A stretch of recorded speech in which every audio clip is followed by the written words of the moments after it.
Call Allah Imla, Yahweh, Ba'ashem, Yahushai, Wahara Hakwadash. All right.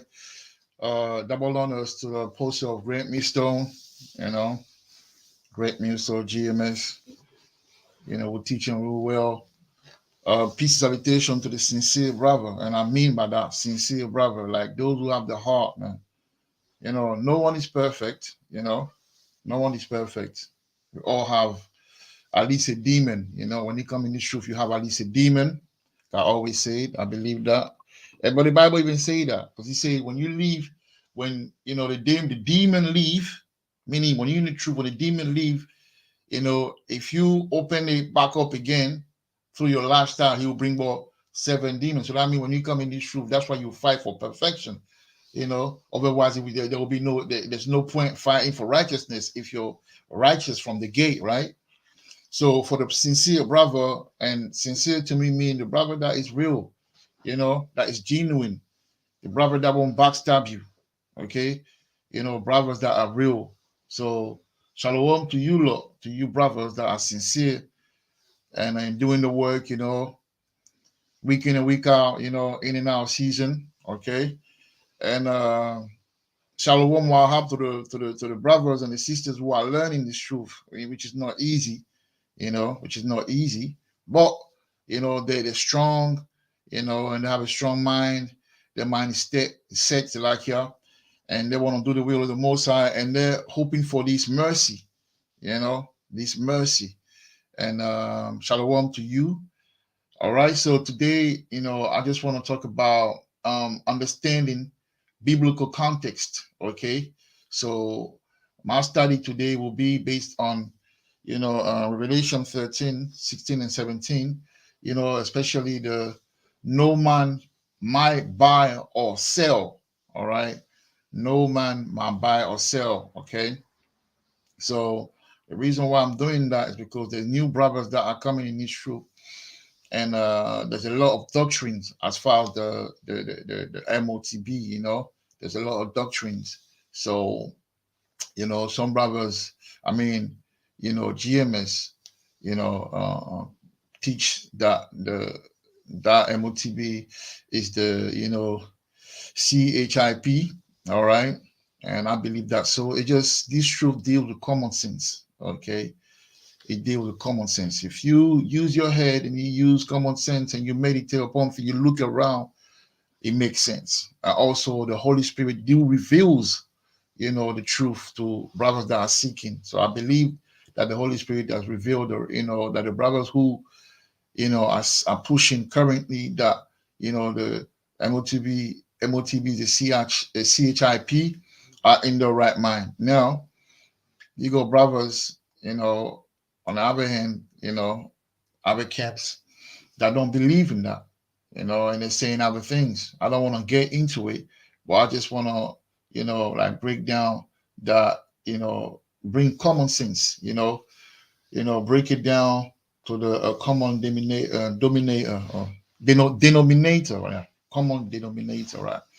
So, make it plain on table, basically, So a lot of the time they will use different, they will use different things like the mark, for example, and they will go to Genesis 9, 4, and 6, and then they will just use that, say, okay, well, you got this one, that's a spiritual mark, but they don't understand that this Bible is like a literature, right? It's like a literature.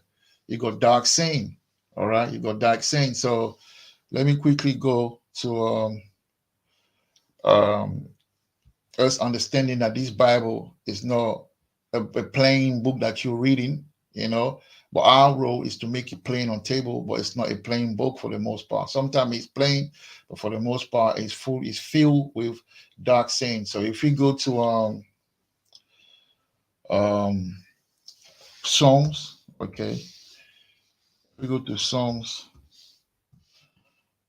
um Psalm 78, okay. We're gonna read Psalm 78, verse 2 says, let me share the screen. Let me share the screen quickly. Uh, hold on.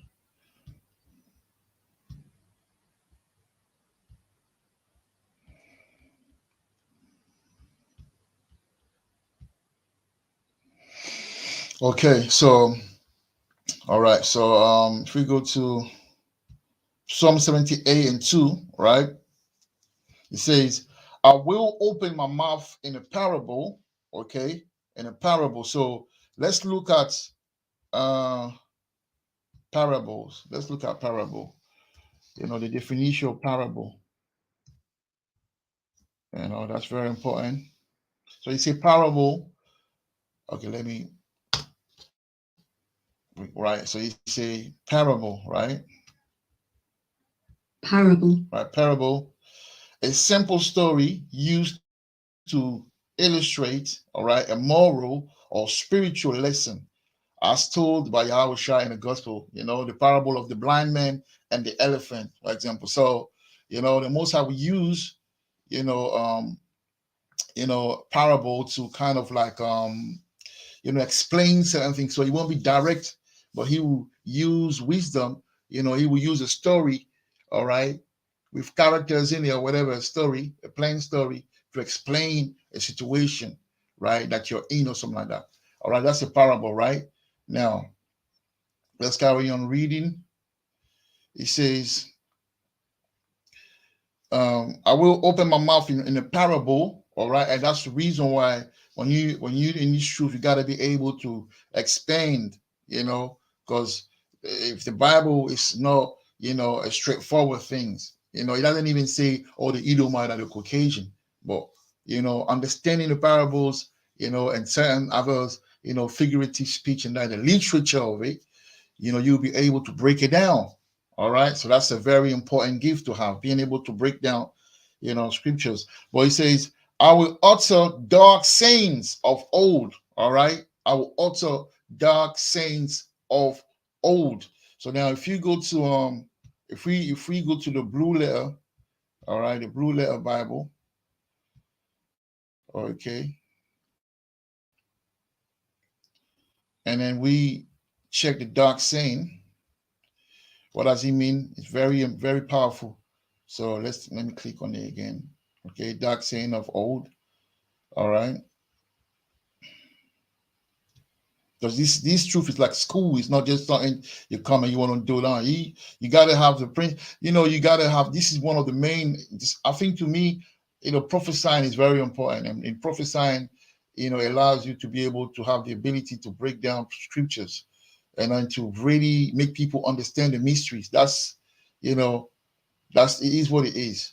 So dark sayings, all right. So H24 and 20, all right. H24 and 20 says this.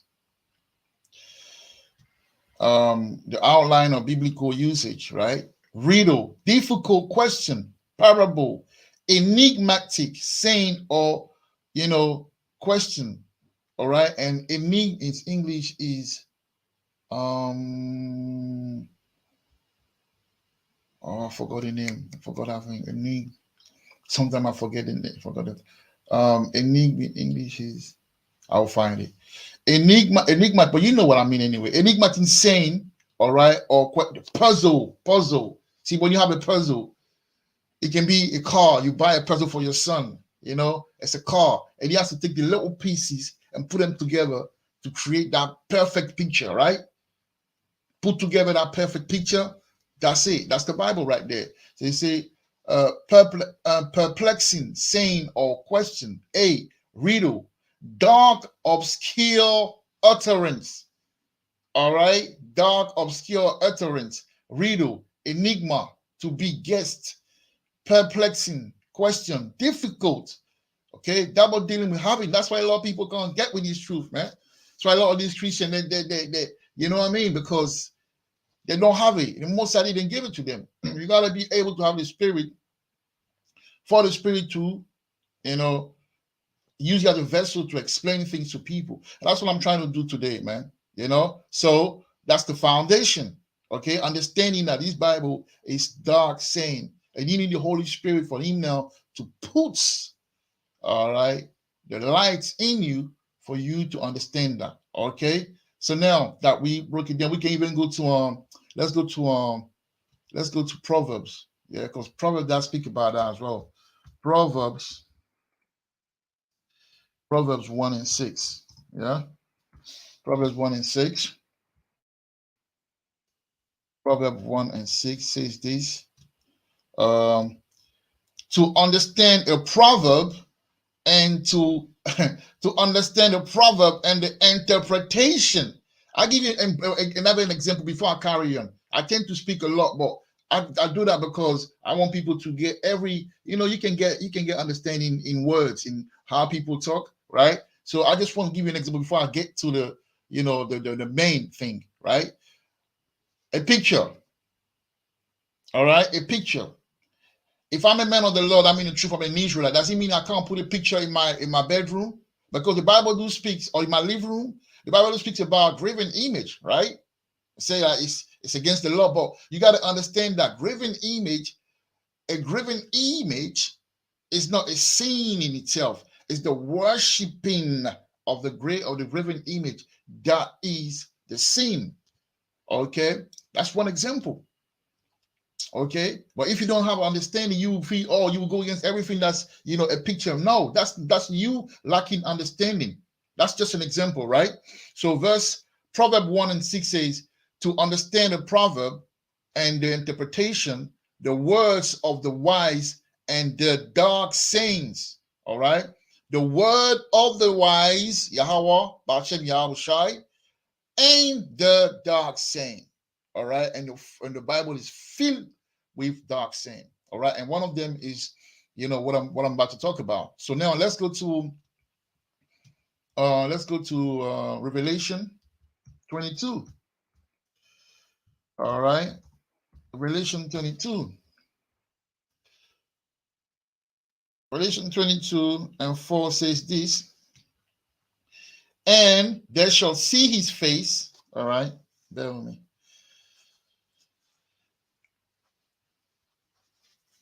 And they shall see his face, right? And his name shall be in the foreheads.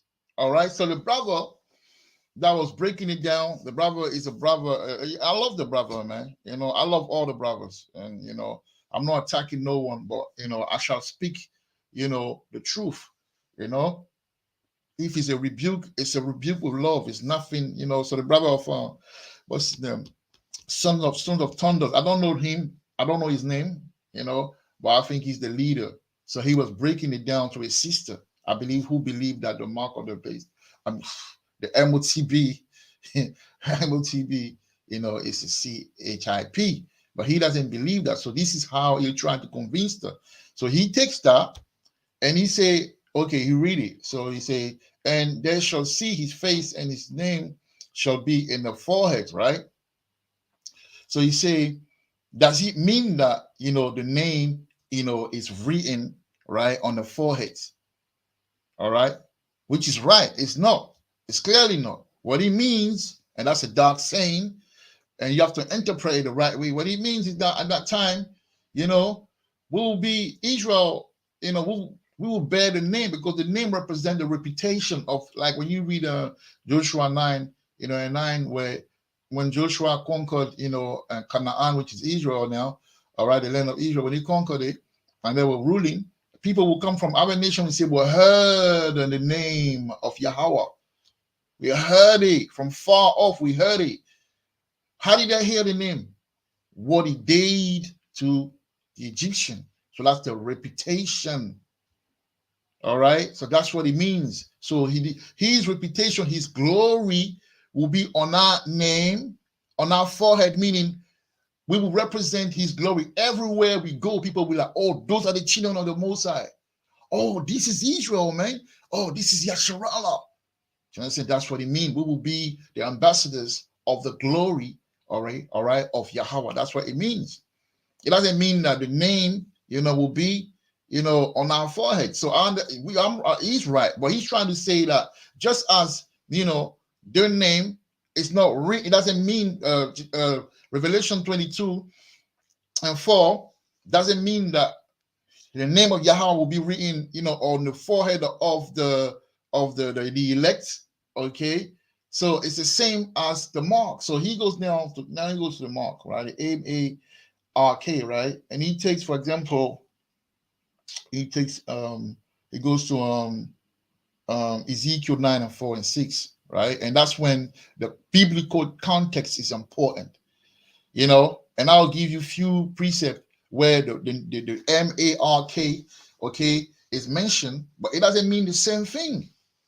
Biblical context, man. You got to take things, and this is what I'm saying. You can't just take a word and think that the next word that you see in the next chapter mean the same thing. No, everything in the Bible has come with a context, right? So if we go to now um, Ezekiel, all right, we go to Ezekiel 9.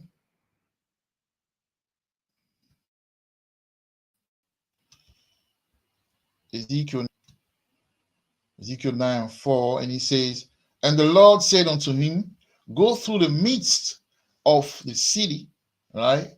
Through the midst of Jerusalem, and set a mark upon the forehead of the men that sigh and that cry for Slakia, and set a mark upon the forehead of the men that sigh and that cry for all the all the abominations that be done in the midst thereof, right?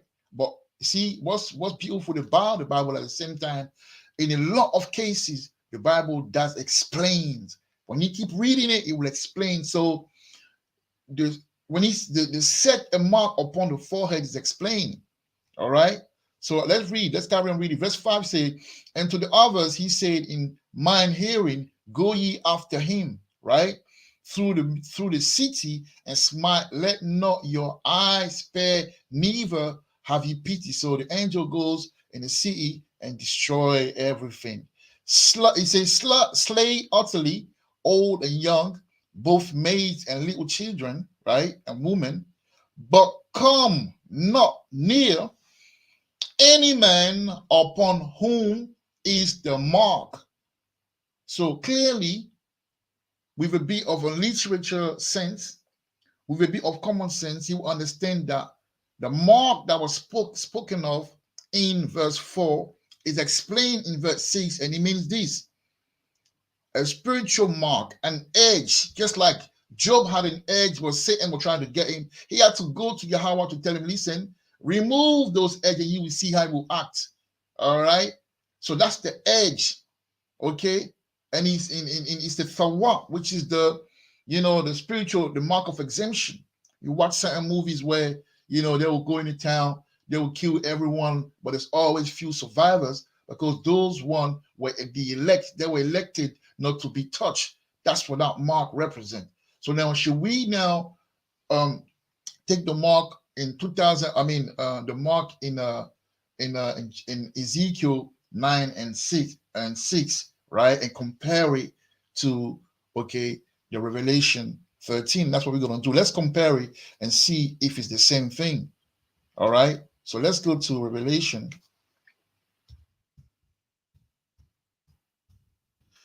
Let's go to Revelation 13.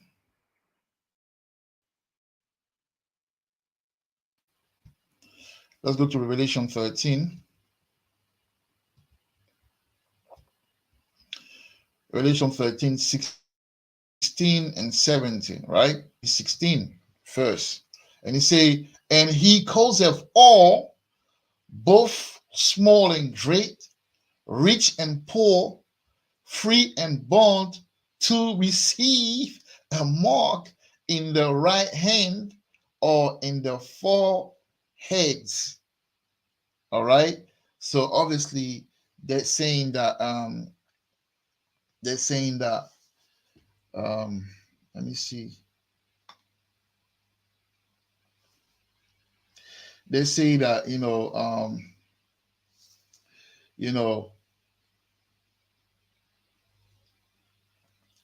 the mark is obviously in your forehead, meaning in your spirit, in your head. This is where you think. All right. And they say that, it's like that represents the wickedness in your mind. All right. And then you perform it with your right hands. Yeah, your right hand, you perform it with your right hand. So the right hand being is symbolic of your action. All right, so that's what it say, right?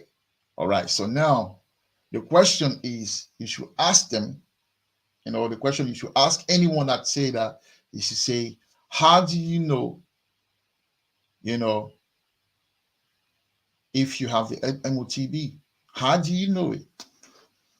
Since, the mark is the weakness in your head, all right, that is manifested in the action that your hand takes, your right hand takes. How do you know, when you have the MOTB? Okay, because verse 16 say, and he causeth all, both both small and great and rich and poor. All right. No. Verse 17 say, like I say, and that no man might buy or sell, save he that had the mark or the name of the beast or the number of his name. Yeah, we're gonna talk about the number of his name, in a bit. But let's focus on the no man might buy or sell. All right. Because if you can buy and sell, all right, if you can buy and sell, you don't have the MOTB, right? Because it say clearly here that you have it. Now, if you can buy and sell, that means you have the MOTB, right? Because it say that if you don't have it, you won't be able to buy and sell. But right now, we going, we buying stuff. We buying stuff right now. You go to the shop, you can go online, buy your stuff. You can conduct business, brother that have businesses. All right. So it's clearly not. Now, this is what I say. Like sometimes, if you do an extra study, because you have to understand, right? When you read verse 18, it says this: here is wisdom. Because in verse 17, he say, and no man might buy or sell, save he that had the mark, or the name of the beast, or the name or the number of his name. So the beast number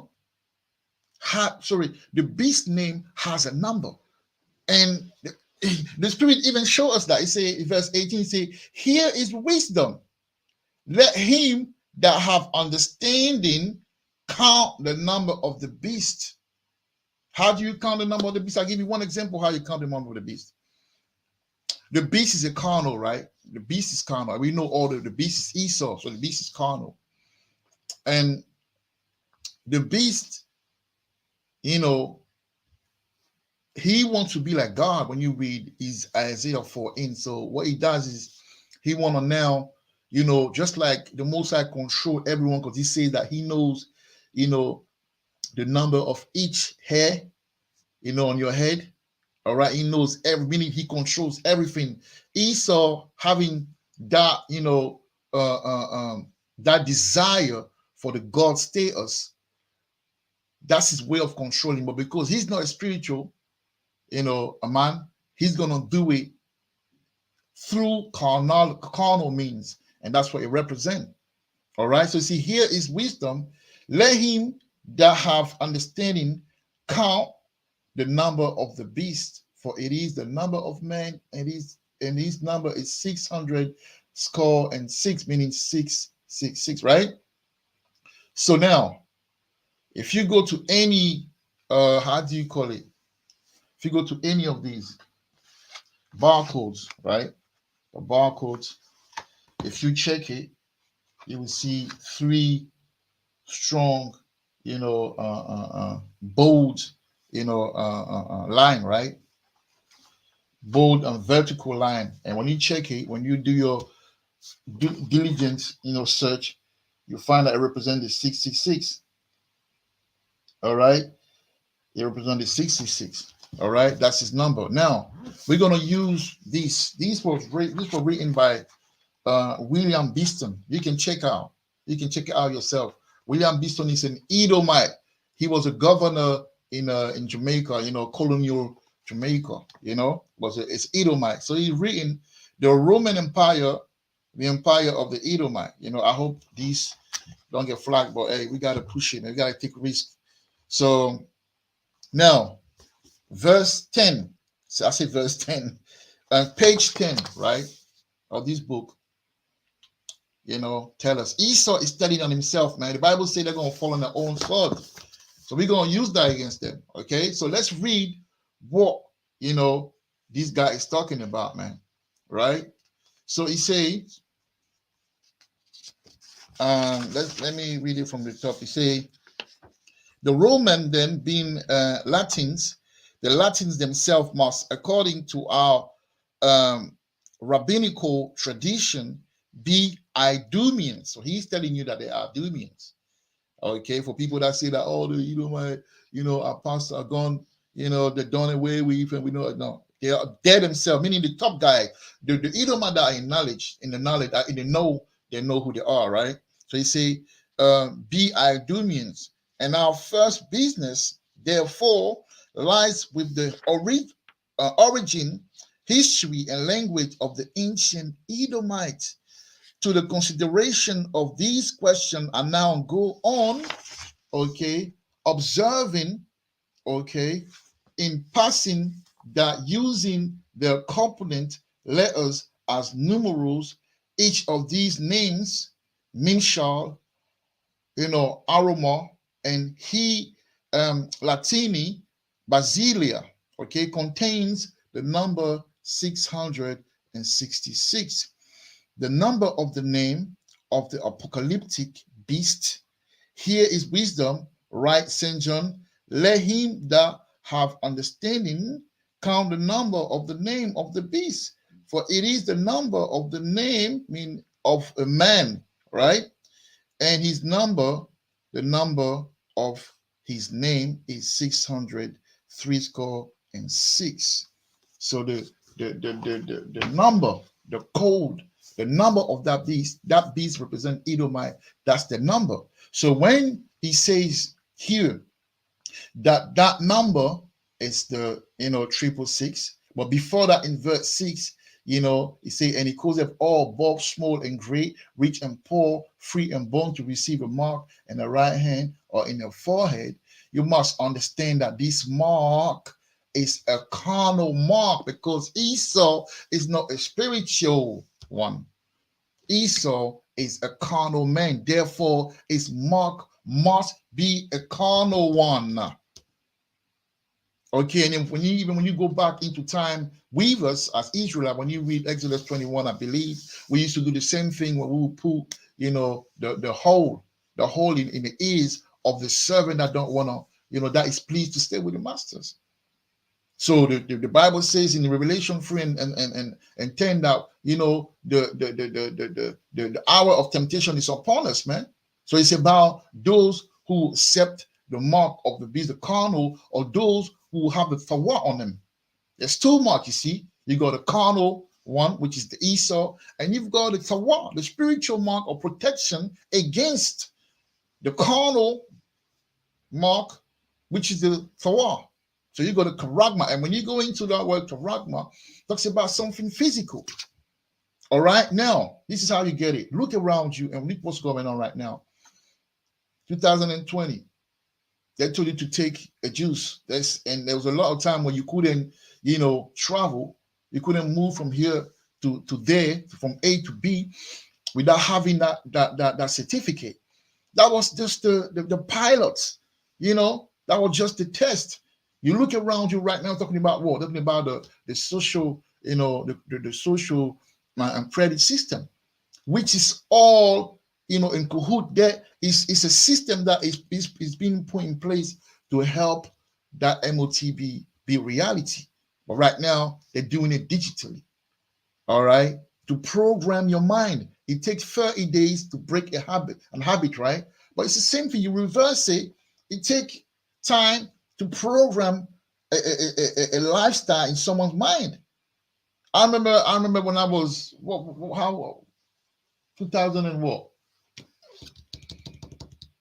2007, 2005, or whatever, 2004, I don't know. I went to Paris, came back, and, things starting to change, man. They were like, wow, what's going on over here? It was the oyster. We used to have, You used to pay with the coins. Right now it's the oyster. Programming. Okay, programming. Now, lastly, I just want to say this, right? We're coming back. So you say, how do you know if you have the MOTB, right? Buying and selling. So if you can buy and sell, right, you have the MOTB. Common sense, right? So now it's how come we don't have it right now,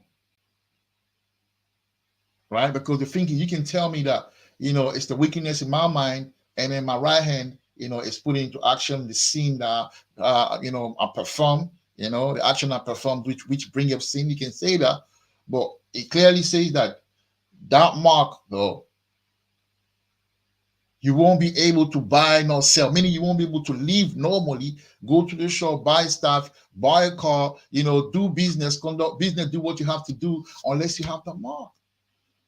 And even in society right now, if you look, the internet allow people to make money without even getting in the system. They want to control that. So that will be the gateway for everyone to enter in. If you don't have it, you cannot enter the system. And the best way to start to get everyone into that in bounding chain is to set up the social credit system, and that's what they're doing right now. Slowly but surely they're getting there, right? So I will say it again.